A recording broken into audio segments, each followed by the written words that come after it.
Welcome to today's story, a touching moment from Little Women, where Meg faces an important decision of the heart. It's a story about love, family, and choosing what truly matters. The story happened in a small town in Massachusetts, North America. It was a cold evening in December 1862. Snow was falling gently outside. Inside a small house, four sisters sat near the fire. Their names were Meg, Jo, Beth, and Amy March. Meg was 16, Jo was 15, Beth was 13, Amy was 12. Their mother, Miss S. March, was not at home. She was visiting a poor and sick family. Their father, Mr. March, was far away. There was a war, and he was working in a hospital for soldiers. The four sisters were knitting wool socks for the soldiers. As they worked, they talked. "We are poor," said Meg, the oldest.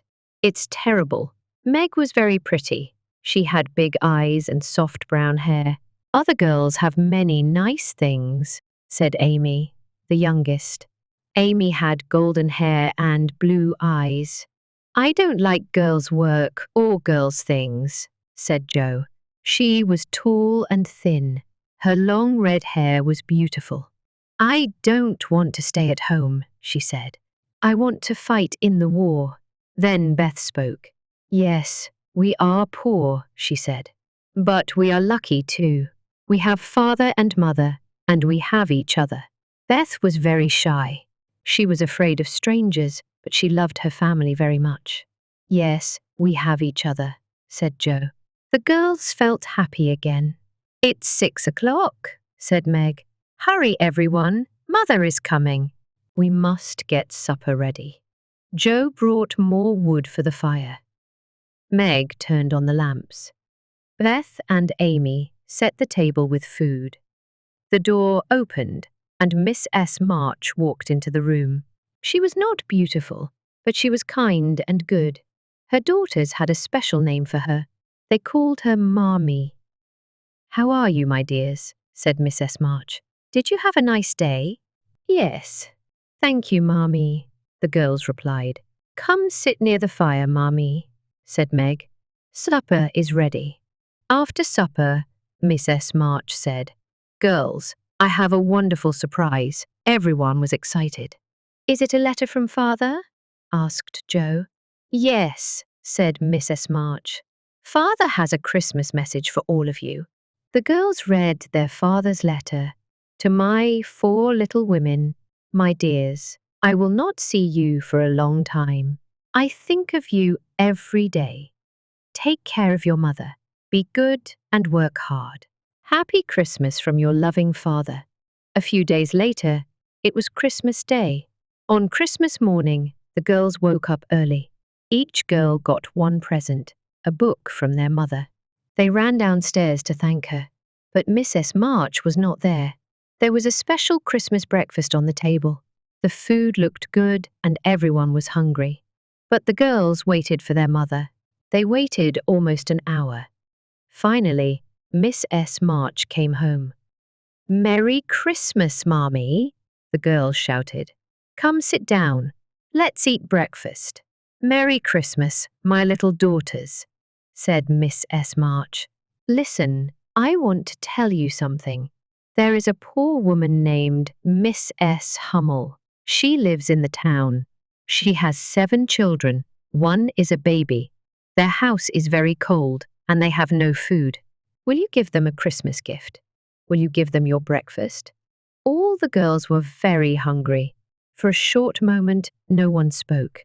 Then Jo said, "Yes, we will, Marmee. Let's take the food to them now." It was early and cold outside. The girls walked quickly through the snow. They carried baskets of food and wood for a fire. The Hummel family lived in one small room. The room was in a house near the river. The windows were broken and there was no fire. Miss S. Hummel was lying in bed.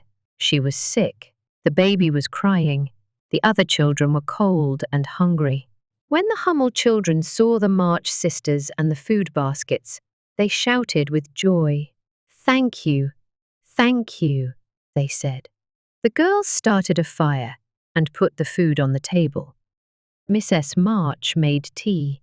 Soon the room became warm. The hungry children ate the food and laughed. Later, Mrs. March and her daughters went back home. They ate bread and milk for their breakfast. But they were very happy. The March sisters often acted in plays. Jo wrote the plays. The girls performed in a small room at the top of the house.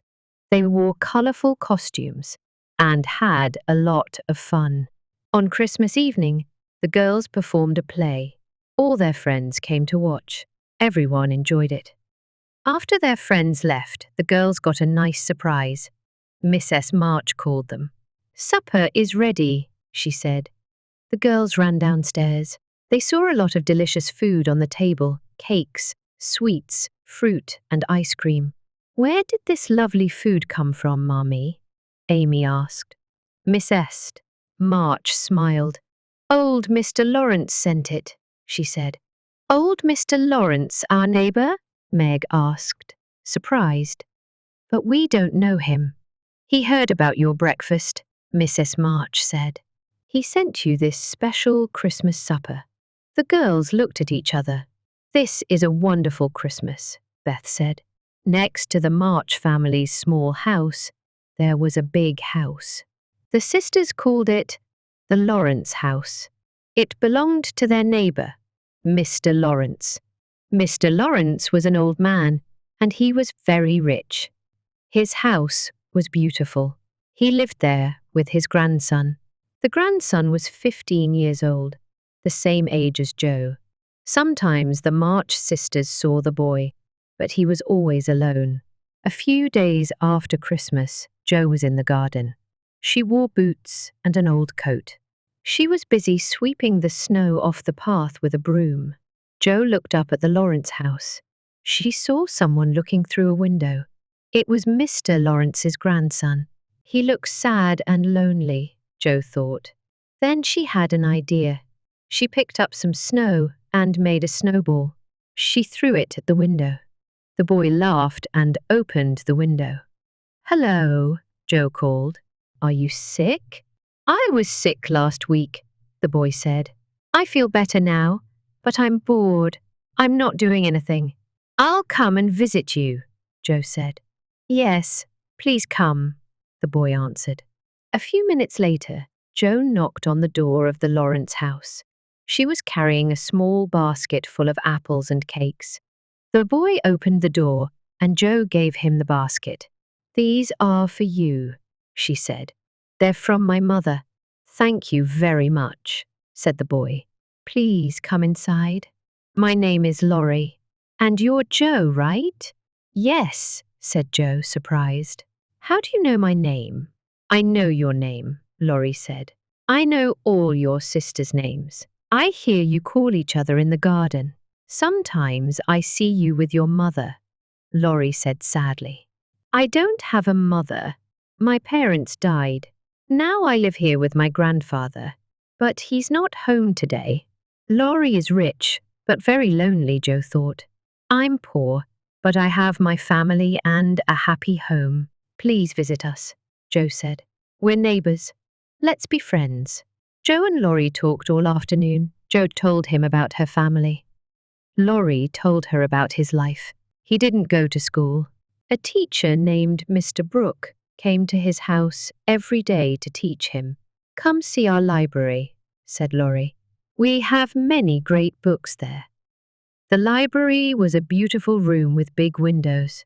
There were hundreds of books on shelves and many nice pictures on the walls. "What a wonderful room," Jo said. Suddenly, they heard a sound. "My grandfather is home," Laurie said. "I must go to him. Please stay here." Laurie left the library. Jo stood by the fire. There was a picture of Mr. Lawrence on the wall. Jo looked at the picture.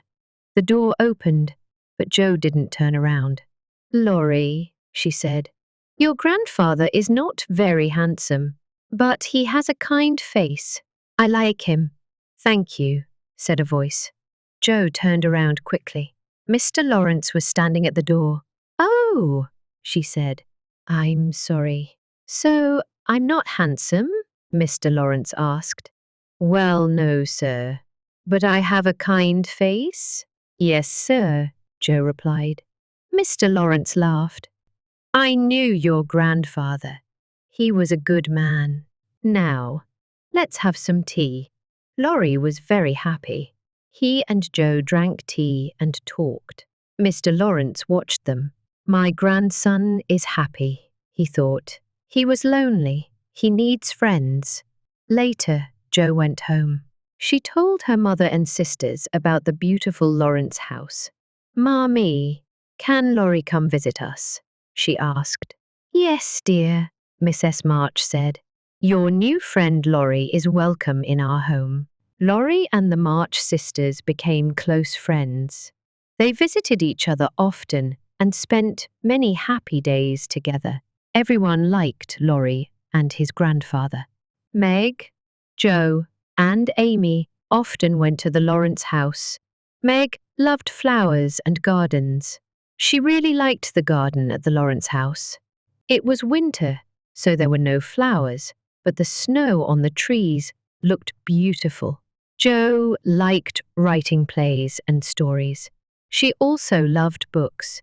She enjoyed spending time in the Lawrence library. Amy liked the library too. She painted pictures and liked the paintings on the library walls. But Beth didn't visit the Lawrence house. She was very shy and scared of old Mr. Lawrence. Beth didn't go to school. She studied at home. Her life was quiet, but she was happy. She helped her mother with the housework and studied every day. Beth loved music. The March family had a piano, but it was very old. Beth tried to play it, but the sound was not very good. One day, Mr. Lawrence spoke to Mrs. March. Do your daughters play the piano? He asked. Beth plays, Mrs. March answered. I have a beautiful piano, Mr. Lawrence said, but no one plays it now. Can Beth come to my house and play it?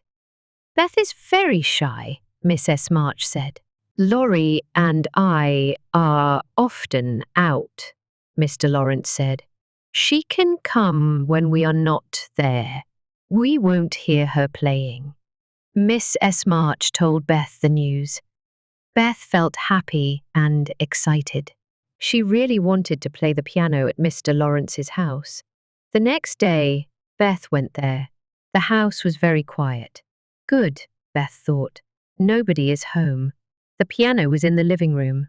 Beth walked in quietly and touched the piano. It's so beautiful, she thought. Some music was on top of the piano. The songs were not hard. So Beth started to play. Beth played the piano for many hours. She really enjoyed it. After that, she went to the Lawrence house every day. Sometimes Mr. Lawrence was home. He liked listening to her music, but Beth never saw him. A few weeks passed. One day, Beth spoke to her mother. Mommy, she said, I want to thank Mr. Lawrence. He has been so kind. I want to give him a present. Maybe I can knit him a pair of slippers? Yes, Beth, said Mrs. March. That's a great idea. Beth bought some wool and made a lovely pair of slippers. She took them to the Lawrence house. Mr. Lawrence wasn't home, so she wrote a short note and left it with the slippers on a table. Then she went home. Oh, Beth thought sadly. Mr. Lawrence didn't like the slippers. The next morning, Beth went for a walk by the river. She felt sad. Later, she went back home. Her sisters were waiting for her. They looked very excited. Beth, Beth, come quickly, they called. You got a gift. Come and see. They took her to the living room. In the middle of the room was a small, beautiful piano. On top of the piano was an envelope. Open it, Beth, said Joe. Please, you open it, Beth said. Jo opened the envelope. She read the note inside to everyone. Beth felt very happy. "Mr. Lawrence gave me this piano," she said. "I'm so lucky." Beth sat down and began to play. The piano sounded wonderful, but suddenly she stopped. "I must thank Mr. Lawrence now," she said. Beth was not shy anymore. She ran to the Lawrence house and went inside. Mr. Lawrence was in the library. Beth ran to him and kissed him.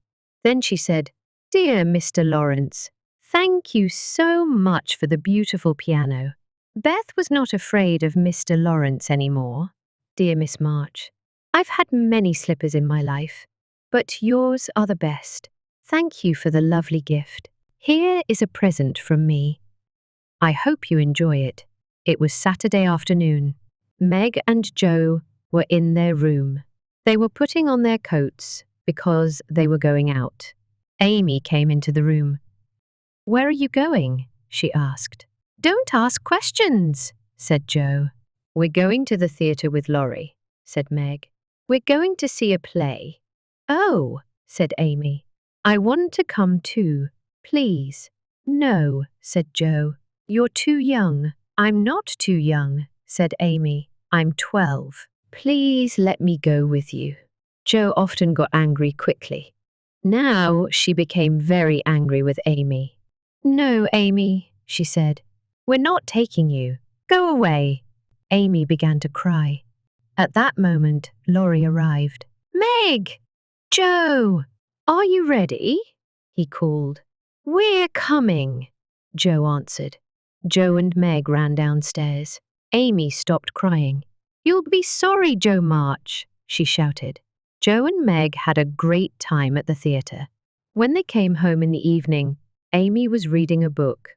She didn't ask anything about the play. The next day, Meg, Beth, and Amy were sitting in the living room near the fire. Suddenly, Jo came in. She looked very upset. "Where is my book of stories?" she asked. "Did any of you see it?" Jo often wrote stories and kept them in a small book, but today she couldn't find it. "I haven't seen it," said Meg. "Beth, have you?" "No," Beth said. Amy was very quiet. She didn't say a word. "Amy, where is my storybook?" Jo asked. "I don't know," Amy said. "Yes, you do," Jo shouted. "Tell me now. Where is it?" "You'll never see it again," said Amy. "Why not?" asked Jo. "I burned it," said Amy. "You didn't let me come to the theatre yesterday, so I threw your book into the fire." Jo was very angry. She grabbed Amy's arms and shouted, "You bad girl," Jo yelled. "I wrote those stories for Father. Now they're gone forever." Amy felt sorry right away. She began to cry. "Please forgive me, Jo," Amy said. "I'm really sorry." Tears ran down her face. "I'll never forgive you," Jo said. "Never!" That day, Jo didn't talk to Amy. She was too angry and hurt. The next day was very cold. There was a river near the March home. It had frozen into ice. Laurie came over, holding his skates. "Let's skate, Jo," he said. "All right," said Jo. She got her skates from the cupboard. Amy watched. Then Jo and Laurie left the house. "I want to skate too," Amy told Meg. "Take your skates and catch up," said Meg. "Jo is having fun. Maybe she'll forgive you." "That's a good idea," said Amy. She ran to the river. Soon she saw Jo and Laurie skating. The ice was thin in the middle of the river. Laurie said, "Stay away from the middle." "It's not safe," Jo heard him. But Amy didn't. She skated toward the middle. Suddenly, there was a loud crack. The ice broke, and Amy fell into the water. Jo was very scared. But she followed Laurie, and together they pulled Amy out. Amy wasn't hurt, but she was cold and scared. Jo and Laurie took Amy home. Mrs. March took Amy upstairs, changed her wet clothes, and wrapped her in a blanket. Then she brought her down to sit by the warm fire. Amy fell asleep. "Will Amy be okay, Mommy?" Jo asked. "Yes, dear," said her mother. "She's safe now. She'll be fine." Jo began to cry. "I was so angry with her," Jo said. "She burned my book. But now I'm sorry. I get angry too fast. What should I do, Mommy?" "Don't cry, Jo," said Miss S. March.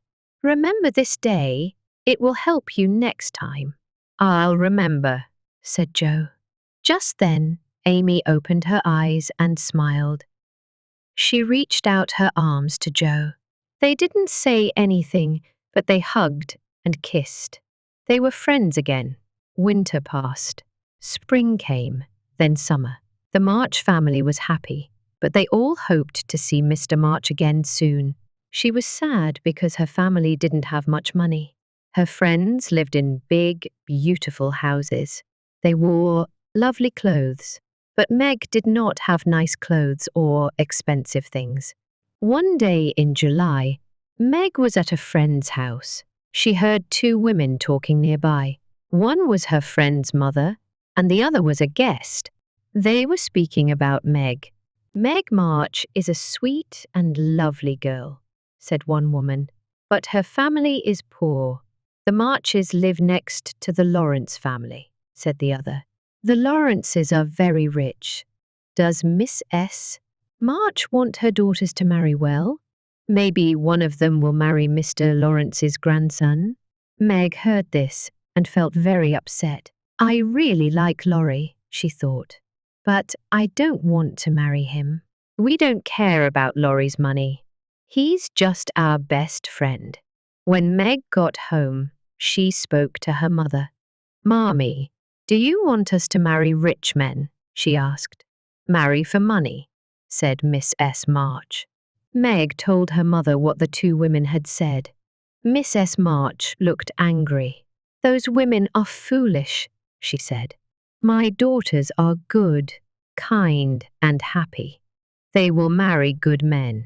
"But good men are not always rich," Miss S. March added. "Love is more important than money. Don't marry a rich man without love. Marry a poor man if you love him. Then you'll be happy." "You're right, Mommy," said Meg. "I'll always remember what you said." The next day, Jo received a letter. She read it to her sisters. "Dear Jo, tomorrow some new friends are coming to visit me. We're going to have a picnic by the river. I have 2 boats. It will be fun. My teacher, John Brooke, will join us. Please come. And bring Meg, Beth, and Amy. Your friend, Laurie. A picnic." "That sounds fun," said Amy. "Please, Mommy, can we go?" "Yes, you may go," said Miss S. March. "You'll enjoy it." The next day was warm and sunny. Laurie and his new friends walked to the river. The March girls met them there. Everyone brought food in baskets. They put the baskets into 2 small boats. The girls sat in the boats. Laurie and his friends rowed on the water. Then they found a nice place to stop and have their picnic. Everyone was hungry, and the food was very good. Later, Jo, Laurie, Beth, and Amy played games and talked with Laurie's friends. Meg was reading a book in German. She didn't understand all the words. Mr. Brooke, Laurie's teacher, helped her.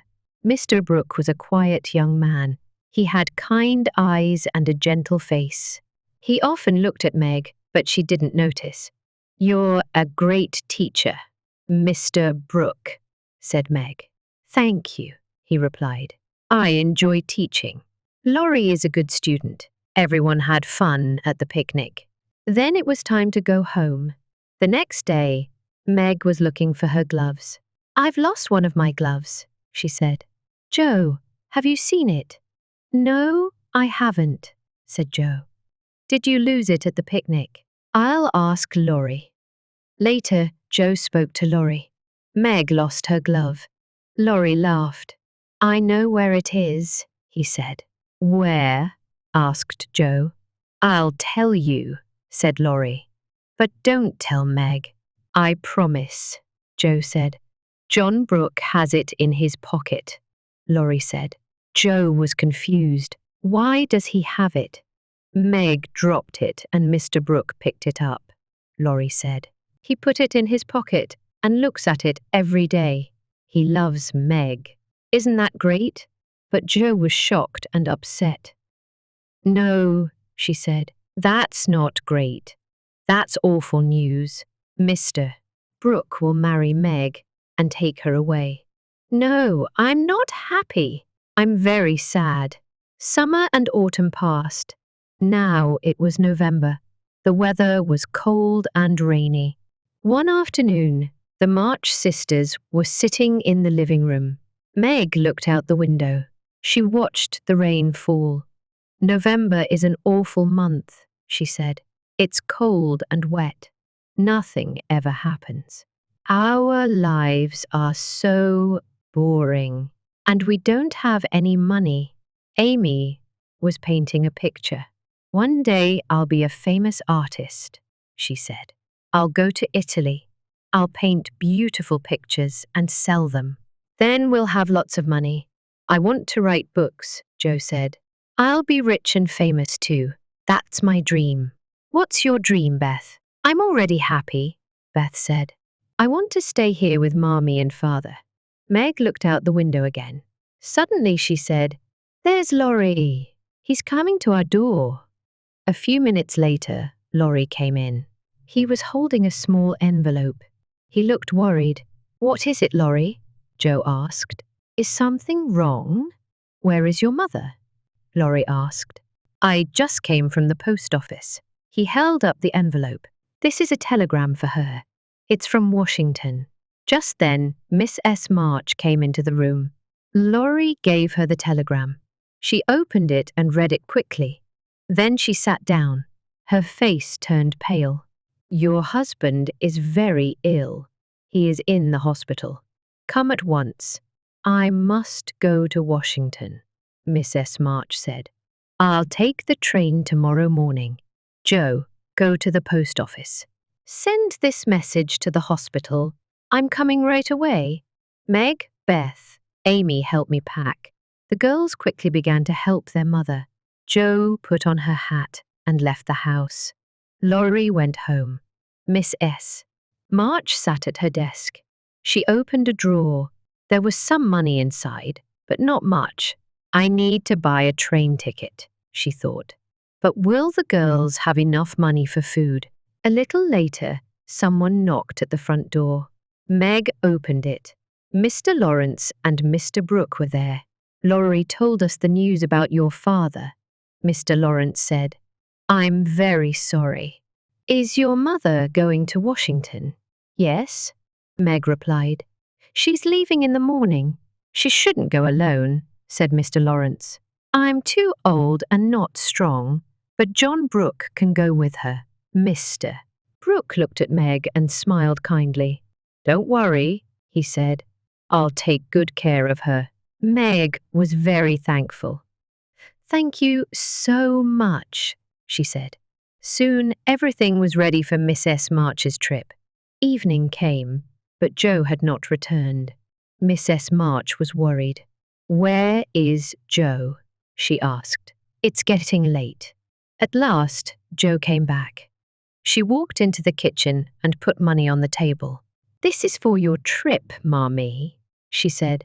Miss S. March looked at the money, then at Joe. She was shocked. $25, she said. Joe, where did you get this? Joe didn't say anything. She took off her hat. Everyone looked at her. Her hair was cut short.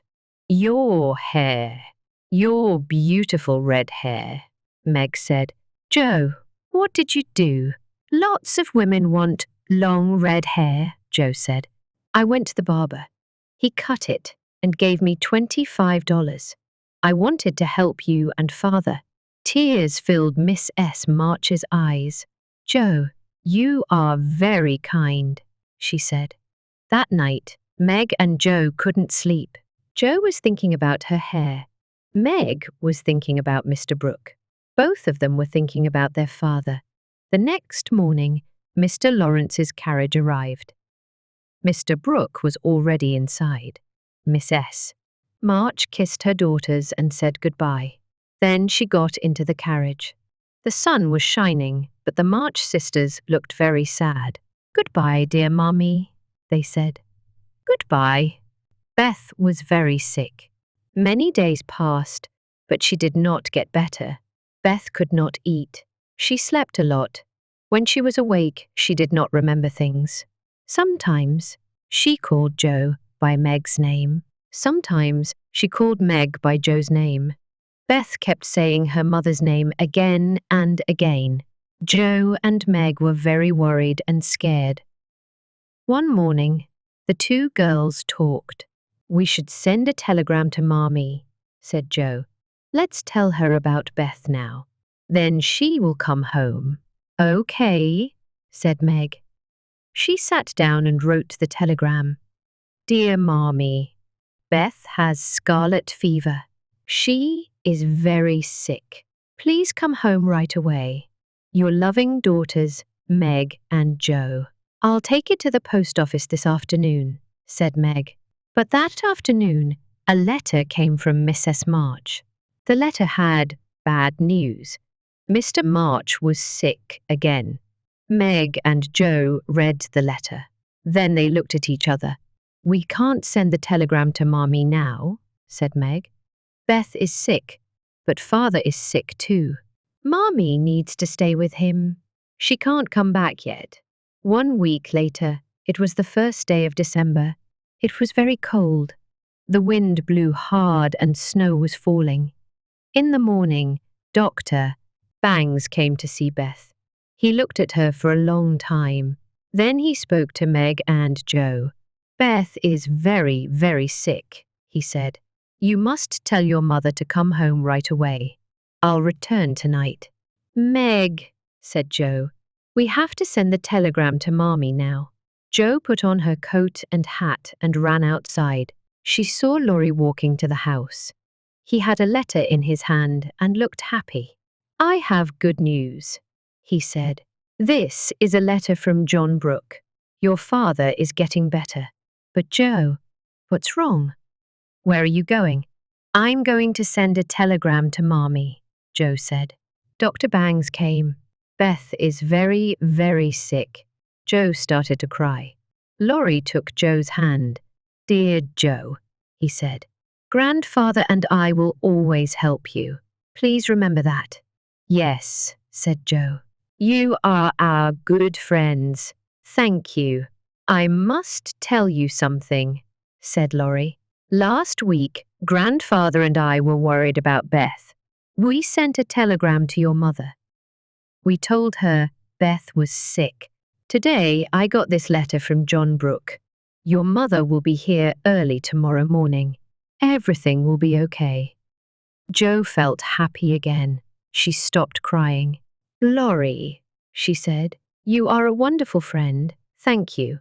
Joe ran back inside and told Meg the good news. Meg was happy too. The afternoon passed slowly. Beth lay in bed with her eyes closed. She did not eat or talk. Sometimes she drank a little water. Meg and Joe sat near her bed. Outside, the wind blew and snow kept falling. Finally, night came. Meg and Joe stayed near Beth. They waited for their mother. They also waited for Dr. Bangs. Old Mr. Lawrence and Laurie waited too. They sat by the fire in the living room. Time went by. At 2 o'clock in the morning, Joe looked out the window. She saw snow everywhere. The world feels so sad and lonely tonight, she thought. Suddenly, she heard a sound. She turned around. Meg was crying. Beth is dead, Joe thought. Beth has died, and Meg can't say it. Joe walked to the bed and looked at Beth. Beth was very still. Her eyes were closed. Then the door opened. Dr. Bangs came in. Beth is dead, Joe said quietly. Dr. Bangs looked at Beth. He held her hands. Then he smiled. no, he said. Beth isn't dead. She is sleeping. She is going to be okay. She's not in danger now. Meg and Joe hugged each other and cried. They were very happy. Soon it was morning. The sisters heard a carriage in the street. Then Laurie called from the living room. Girls, girls, girls, your mother is here. Mrs. March was finally home. Amy was not happy at Aunt March's house. She missed her family. Aunt March was old and did not like young girls. Sometimes she got angry with Amy. Every evening, Amy had to read to Aunt March. But Amy did not enjoy her books. The stories were not interesting. One evening, Aunt March spoke to Amy. I got a letter from your mother, she said. She is back home. She will come to take you tomorrow. Amy felt very happy. Soon, all 4 sisters were together again. Every day, Beth became stronger. One day, a letter arrived from Washington. It was from John Brooke. Mrs. March read the letter. Girls, girls, I have wonderful news, she said. Mr. Brooke is bringing your father home. It was 1 week before Christmas. The March sisters were busy and excited. They made Christmas gifts and cooked tasty food for Christmas Day. That evening, Jo talked to her mother. Mommy, she said, I have to tell you something. John Brooke loves Meg. In the summer, Meg lost a glove. Mr. Brooke found it and put it in his pocket. Isn't that terrible, Mommy? Why is that terrible? Asked Mrs. March. Mr. Brooke wants to marry Meg, said Jo. He will take her away from us. Listen, Jo, said Mrs. March. John Brooke is a good man. He helped a lot in Washington. Meg should not marry him, Jo said. He is poor. Money is not the most important thing, said Mrs. March. John is kind and good. He really loves Meg. But Meg is still young. She is only 17. They will need to wait. Don't be sad, Jo, Mrs. March said. One day you will leave this house too. You will meet a good man and marry him. No, Mother, Jo cried. I will never marry anyone. I want to be a famous writer. Finally, Christmas Day came. Everyone got presents. Everyone felt happy. In the afternoon, Laurie and Mr. Lawrence came to the March house. They brought gifts. Everyone laughed and talked. Then someone knocked at the front door. Laurie went to open it. A moment later, he came back into the room looking very excited. There is one more Christmas present for the March family, he said. A tall man stood behind Laurie. Everyone looked at him. For a moment, nobody spoke. Then the girls shouted together, Father! All the sisters ran to their father and hugged him. Everyone cried and smiled at the same time. This is the best Christmas present, said Amy. Then another man came in. It was John Brooke. Meg walked to him. I'm so happy to see you, John, she said. Thank you for bringing Father home. Later, they all ate Christmas dinner. Then the Lawrences and Mr. Brooke left. The March family sat together by the fire. Mr. March looked at his 4 daughters. My dears, he said, this year was long and hard. You worked very hard. I left home and you were girls. Now you have grown up. You are 4 wonderful young women. The March family was together again. Each day, Mr. March and Beth felt stronger. Laurie and Mr. Lawrence often came to visit, but John Brooke did not come with them. Meg felt sad. She really wanted to see John. I don't understand, she thought. Why hasn't John visited us? One afternoon, Meg and Jo were talking. Jo saw an umbrella by the door. Whose umbrella is that? She asked. I've never seen it before. It's John Brooke's, said Meg. He left it here on Christmas Day. He forgot it. Meg, Jo asked, do you like John Brooke? Do you love him? Will you marry him? No, no, said Meg. I'm too young to marry. Please stop asking me, Joe. So you don't love him? Said Joe. Oh, I don't know, Meg replied. Joe looked out the window. Meg, John Brooke is outside right now, she said. He's coming to the door. You don't love him, Meg. Please tell him to go. Meg ran to the stairs to hide, but it was too late. John Brooke came into the house. Good afternoon, John said. Do you still have my umbrella? I left it here. He smiled and asked, How is your father? He's fine, thank you, said Joe. We'll bring him down. Joe went upstairs. Meg started to follow, but John stopped her. Please don't go, Meg, he said. I want to talk to you. Oh, Meg said. Let's go into the living room. They sat down. John sat beside Meg and took her hand. Dear Meg, he said, I love you. I am not rich, but I work hard. I can give you a good home. Will you marry me? Meg didn't speak at first. Then she said, I don't know, John. Please, Meg, John said again. Will you be my wife? Suddenly, Aunt March walked into the room. Meg and John were surprised. So was Aunt March. Good afternoon, Meg, she said. Where is your father? Then she saw John. Who is this young man? Aunt March, this is John Brooke, Meg said. He's a friend of father's. John Brooke, said Aunt March. Why are you here? What are you talking about? Aunt March, Meg said softly. John wants to marry me. Aunt March looked angry. She turned to John. Young man, Miss S. March has told me about you. You have no money. Meg should marry a rich man. Meg felt angry too. Aunt March, she said, John may be poor, but he's a good man. And I love him, John smiled. His eyes were bright. Thank you, Meg, he said. Do you love me? Will you marry me? Yes, I will, said Meg. Meg, Aunt March said, you are being foolish. Don't expect any money from me. She turned and left the room. Meg and John told the March family their news. That's wonderful, said Mr. and Mrs. March.